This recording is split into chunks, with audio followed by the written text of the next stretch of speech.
The plan passed by the state Senate increases some tax credits and starts to phase out the state's retirement tax, but it does not include everything the governor was proposing.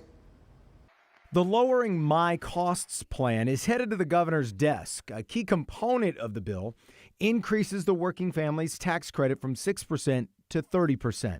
Democrats say 700,000 Michiganders will see an average of $3,150 back in their pockets.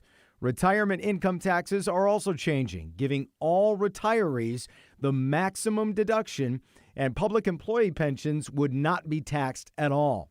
But one key element Democrats wanted, those $180 checks, are not coming. The original plan was if you file a tax return in Michigan, you'd get one, but it would have killed the opportunity to roll back Michigan's income tax rate from 4.25 to 4.05%. Senate Democrats were unable to get enough votes to push that through on time. Senate Majority Leader Winnie Brinks saying, quote, "It's unfortunate those won't be going out.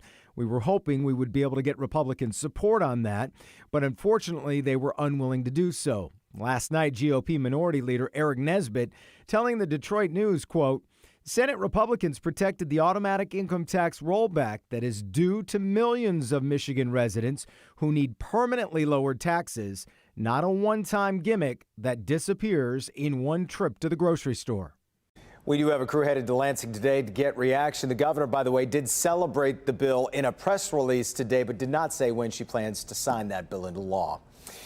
The other big story coming out of Lansing this afternoon, the state House and Senate are expected to start holding hearings on gun violence prevention bills. They were all introduced days after the shooting at Michigan State University.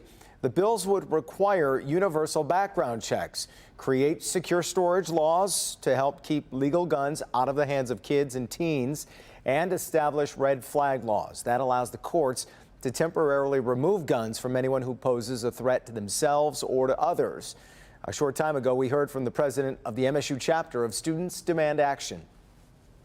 I refuse to let future generations of students grow up like we have, living in constant worry that any day could be their last.